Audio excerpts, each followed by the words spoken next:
샬롬, 우리 주 예수 그리스도의 은혜와 평강이 함께하기를 기도하고 또한 축복합니다. 날씨가 몹시 춥습니다. 이 추운 날씨 가운데에도 영적이고 또 육체적인 건강관리에 유의하시기를 부탁을 드립니다. 말씀을 묵상하기 전에 한 가지 광고 드리고 싶은 것이 있습니다. 돌아오는 토요일에 오후 6시에 CTS 홀에서 우리 유니온 오케스트라, 우리 아동센터를 주축으로 여러 센터들이 함께 모여서 아이들이 함께 연주하는 연주회가 있습니다. 지난 위더스 밤 가운데 마지막 순서에 오케스트라를 담당했던 바로 그 아이들인데, 그 아이들이 그만큼 성장했습니다. 갓난아이 때 본 아이들도 있는데 이제는 그 단원이 되어서 핸델의 메시아를 뒷받침하는 거 보니까는 참 눈물나게 고마웠습니다. CTS 홀에서 이번 주 토요일에 6시에 함께 합니다. 여러분 많이 참여하시길 또한 부탁을 드립니다. 오늘 함께 읽고 묵상할 말씀은 예레미야 31장 31절로부터 34절 말씀입니다. 제가 말씀을 읽어봅니다. 여호와의 말씀이니라. 보라, 날이 이르리니 내가 이스라엘 집과 유다 집에 새 언약을 맺으리라. 이 언약은 내가 그들의 조상들의 손을 잡고 애굽 땅에서 인도하여 내던 날에 맺은 것과 같지 아니할 것은 내가 그들의 남편이 되었어도 그들이 내 언약을 깨뜨렸음이라.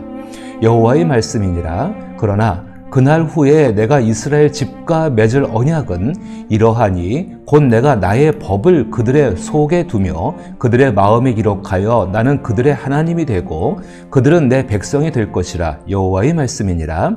그들이 다시는 각기 이웃과 형제를 가르쳐 이르기를 너는 여호와를 알라 하지 아니하리니 이는 작은 자로부터 큰 자까지 다 나를 알기 때문이라.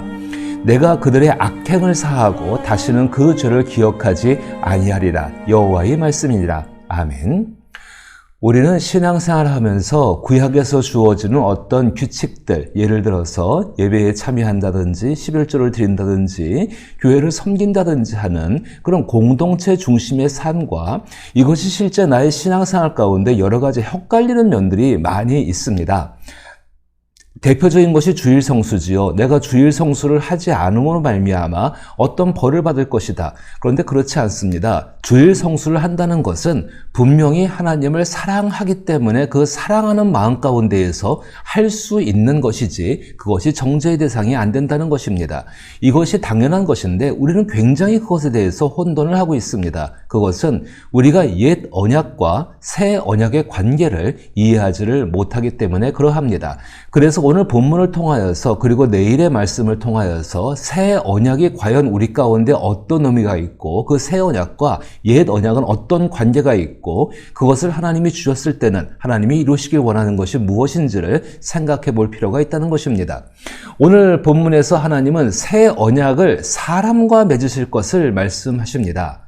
보라, 날이 이르리니 이렇게 말씀하시는데 인간이 알 수 있는 언제라는 명확한 시점이 없습니다. 그러나 하나님은 언제나 현재이신 것처럼 그 하나님을 생각한다면 이미 하나님은 새 언약을 통해 사람을 대하시겠다는 의지가 있음을 우리는 알 수가 있습니다.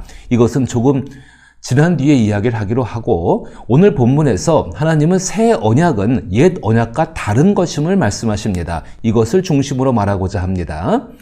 예레미야 31장 21절 말씀을 제가 다시 읽어보게 되면은 이 언약은 내가 그들의 조상들의 손을 잡고 애굽 땅에서 인도하여 내던 날에 맺은 것과 같지 아니할 것은 내가 그들의 남편이 되었어도 그들이 내 언약을 깨뜨렸음이니라. 여호와의 말씀이니라. 언약은 방법입니다. 하나님의 목적은 언약을 통해 하나님께서 사람과 함께 있는 것입니다. 하나님과 함께 하나님의 일부로 함께 살아가시기 위해서 주신 방법이 언약입니다. 그것은 하나님 사랑과 선의 완성을 목표로 하고 있는 것입니다. 새 언약이 주어진다고 해서 옛 언약이 사라지는 것이 아닙니다. 옛 언약은 사람이 가지고 있는 죄된 본성으로 인해서 내가 그들의 남편이 되었어도 그들이 내 언약을 깨뜨렸음이라 라는 표현처럼 이스라엘의 고집과 거짓과 완악한 마음으로 인해서 깨어졌습니다. 함께 있기 위해 맺은 결혼 관계가 깨어진 것에 대한 책임은 이스라엘에게 있습니다. 그러나 새 언약을 주시는 하나님은 변하지 않으셨습니다. 32절에서 옛 언약의 기원이 되는 내가 그들의 조상들의 손을 잡고 애굽 땅에서 인도하여 내던 날에 행하신 하나님의 모습을 우리는 생각해 보아야 합니다. 본절에서 손을 잡고라는 그 표현은 여호와 하나님께서 과거 선택하신 이스라엘 백성들을 출애굽시키는 과정 가운데 하나님께서 순전히 당신의 주권으로 그 일을 이루셨음을 강조하는 말입니다. 그런데 이 말은 손을 잡고라는 그 부드러운 표현보다 내가 그들의 손을 강하게 붙잡고라는 의미가 더 적절합니다. 그것은 하나님의 주권 속에서 이루어진 몇몇의 사건에 동일한 말로 쓰고 있기 때문에 그렇습니다. 창세기 19장 16절에서 롯이 멸망하는 소돔성에서 속히 나가지 않고 지체하고 머뭇거리자 여호와의 사자가 그 손을 강하게 붙들어 그를 멸망의 성 밖 안전한 곳으로 이끌어냈다라고 표현을 하고 있습니다. 이때 하나님의 주권적인 행동을 나타내는 말로 손을 강하게 붙잡고 이끌다라는 말로 사용했던 적이 있었습니다. 출애굽에도 이런 경우들이 종종 사용됩니다. 대표적인 것이 세 가지 사건이 있는데 출애굽 사건에서 하나님의 주권으로 이루어진 것을 나타내기 위해 그 첫 번째가 지도자 모세의 의지를 꺾으시고 자신에게 주어진 그 사명을 수행케 하는 과정에서 그 말씀이 사용되어집니다. 다른 또 한 번은 모세가 그 일을 행하면서 자기 동족들로부터의 반대와 저항을 극복하는 과정에서 그 하나님의 손이 강하게 붙잡고라는 표현이 사용되어집니다. 그리고 나머지 한 번은 사면 초가의 위기에 직면한 그 이스라엘 백성들에게 홍해를 기적적으로 열어주시는 과정에서 하나님의 손이 강하게 붙들고라는 그 표현이 사용되어집니다. 이러한 사건 속에 하나님의 손이 강하게 붙잡고라는 표현을 사용하는 것은 여호와 하나님께서 애굽에서 나오지 않고 그 안에 살려고 하는 나약한 성향을 가지고 있던 선택된 백성들의 손을 강하게 붙잡고 오로지 하나님의 주권으로 그들을 이끌어 구원해 내셨음을 단적으로 보여주는 것과 동시에 하나님이 베푸신 은혜가 얼마나 큰지를 보여주고 있는 것입니다. 그 하나님은 새 언약이든 옛 언약이든 변하지 않았습니다. 그렇게 이끌어내시고 함께 있기 위해서 돌판에 새긴 말씀을 주시고 함께 있을 언약을 맺으셨습니다. 그래서 옛 언약에 속해 있던 그들은 하나님 말씀에 마음으로 그리고 행동으로 순종함으로 하나님께서 사랑과 정의와 공의를 땅에 행하시는 미슈파트의 하나님 것을 알아가게 됩니다. 말씀에 순종함으로 자신이 미슈파트의 하나님과 함께 있는 사람인 것을 알아가게 되며 하나님 말씀에 마음과 행동으로 순종하는 모든 사람이 하나님과 함께 있는 한 공동체인 것을 알아가며 하나님과 공동체와 자신 삶 안에서 하나님의 사랑과 정의와 공의를 행하는 삶을 살게 됩니다. 출애굽 당시에 이스라엘 백성들에게는 노예 생활에서 자유를 얻는 것은 말할 수 없는 복이었습니다. 그러나 자유를 얻게 된 이유와 그리고 이전에 노예에 상관한 다른 이제 자유자의 삶을 살아가야 한다는 것은 몹시 낯선 일이었습니다. 저는 이것을 이렇게 비유적으로 한번 말해보고 싶습니다. 조선시대에 여인들이 신랑이 누구인지도 모른 채 시집을 가서 낯선 사람의 아내가 되고 낯선 집의 며느리가 되었던 일들이 많았습니다. 시집간 집의 며느리가 되고 아내가 되었다는 당위성은 있지만 내면적으로 알고 받아들일 수 있는 것은 없었던 것과 같다고 생각합니다. 그 내면적으로 받아들일 수 있는 것은 오랜 시간 남편의 인격적인 사랑을 경험하며 시댁에 자발적으로 헌신을 통하여 점차적으로 마음에서부터 한 남자의 아내가 되어져 가고 그 집 안살림을 책임지는 주인의 모습이 이루어지는 것과 같습니다. 그러나 갑작스럽게 시집을 간 여인이 남편과 시댁을 도무지 마음에 두려고 하지 않는다면 또 하나의 감옥이 될 뿐입니다. 이스라엘 역사는 하나님을 마음에 두지 않는 신부인 이스라엘과 함께 살아오셨던 신랑인 하나님의 이야기라고 말해도 과언이 아닐 것입니다. 옛 언약을 주신 하나님의 사랑과 정의와 공의는 변하지 않습니다. 그리고 하나님께서 사랑과 정의와 공의를 실행하시고자 하는 하나님의 인격도 변하지 않습니다. 옛 언약도 하나님 말씀을 통하여서 그 말씀을 통하여서 하나님과 함께 있게 하시고자 하는 것이 하나님의 목적이었고 새 언약에서도 그 목적이 바뀌지 않았습니다. 하나님께서는 말씀을 통해 사람과 함께 있기를 원하시는 뜻을 이루시고자 이제 새 언약을 주신 것입니다.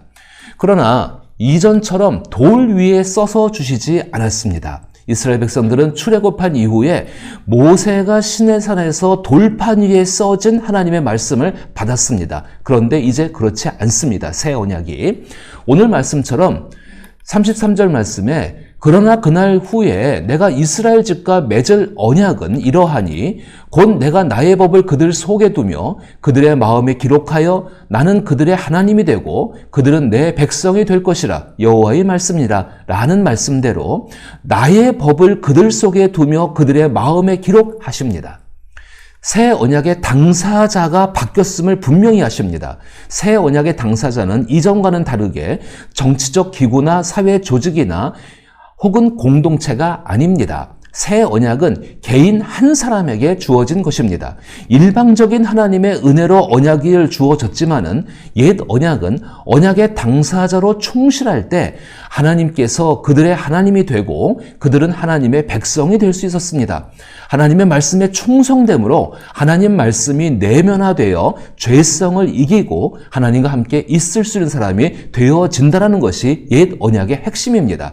그러나 새 언약은 이스라엘 백성에 대한 아무런 요구가 없습니다. 전적으로 하나님에 의해 하나님의 말씀이 내면화되며 그로 인해 이스라엘은 하나님을 알게 되며 자신의 죄가 이미 용서되었음을 알고 이제는 하나님의 성품을 드러내는 삶을 살아가게 한다는 약속입니다. 이것은 하나님과 관계에서 혁명적인 일입니다. 옛 언약을 통해 이스라엘 백성이 얻을 수 있는 것은 일시적인 죄 가림과 땅과 번영이었습니다. 그러나 새 언약을 통해 얻는 것은 죄 사함과 하나님과 함께 살아가는 자녀의 삶입니다. 옛 언약은 구약을 말합니다. 새 언약은 신약을 말합니다. 구약과 신약이 분리되지 않습니다. 구약과 신약에 공통적으로 하나님께서 말씀을 통해서 하나님과 함께 있으시려는 그 뜻은 여전히 유지되고 있고 그 뜻이 신약과 구약 모두를 관통하고 있습니다.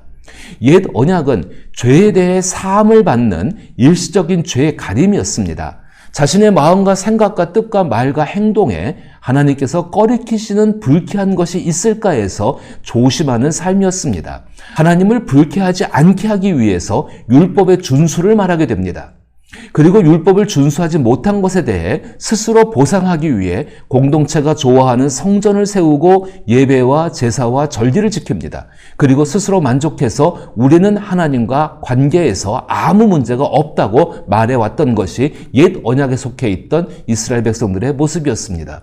결국 하나님과 함께 살아가는 실제적이고 실존적인 모습은 사라지고 하나님께 대한 형식적인 행위만 남게 된 것입니다.